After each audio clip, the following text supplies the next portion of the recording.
என் duty பார்க்குறவங்க like பண்ணுங்கள், share பண்ணுங்கள், சப்ஸ்கிரைப் பண்ணுங்கள். வெள்ளை பூசணிக்காய் வச்சு பருப்பு பண்ணியிருக்காங்க. பொதுவாக பூசணிக்காயில் சாம்பார் அது மோர் குழம்புலாம் வச்சா ரொம்ப அருமையாக இருக்கும். பருப்பில் செஞ்சு பார்த்தா அதை விட அருமையாக இருக்குது. இது எப்படி பண்ணான்னு பார்த்தீங்கன்னா, பருப்பை நல்லா பருப்பை வச்சு எடுத்து வச்சுக்கிங்க.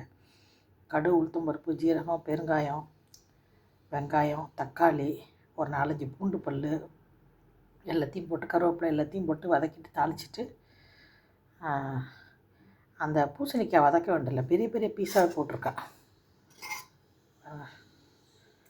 பெரிய பீஸாக போட்டுட்டு கொஞ்சம் ஒரு 1/4 டீஸ்பூன் அளவுக்கு, இது என் கையில் 1.5 கைப்பிடி அளவுக்கு பருப்பு பண்ணேன். அதுக்கு 1/4 டீஸ்பூன் அளவுக்கு காரமும் 2 பச்சை மிளகா 2 காஞ்ச மிளகா போட்டேன்.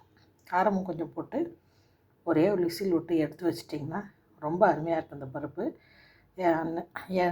இறக்கிறதுக்கு முன்னாடி நம்ம என்ன செய்யணும்னா, சும்மா கொஞ்சமாக ஒரு சின்ன ஒரு பிஞ்சு இந்த அளவுக்கு இருக்கிற ஒரு புளியை போதும், 1.5 கைப்பிடி அளவுக்கு துவரம்பருப்புக்கு அந்த அளவுக்கு இருக்கிற புளியை ஊற வச்சு அந்த ரசம் எடுத்து இந்த விசில் விட்டு எடுத்த பிறகு கொஞ்சமாக போட்டுட்டு அந்த ரசத்தை போட்டுட்டு ஒரு 2 மினிட்ஸ் கொதிக்க வச்சுட்டு கொத்தமல்லி தழையும் போட்டு இறக்கிட்டிங்கன்னா ரொம்ப அருமையாக இருக்குது இந்த பூசணிக்காய் பருப்பு. செஞ்சு பார்த்து எனக்கு கமெண்ட் சொல்லுங்கள். Thanks to Padmini. ஏன்னா அவங்க தான் எனக்கு இந்த பூசணிக்காய் கொடுத்தாங்க. அதனால் லைக் பண்ணுங்கள், ஷேர் பண்ணுங்கள், சப்ஸ்கிரைப் பண்ணுங்கள்.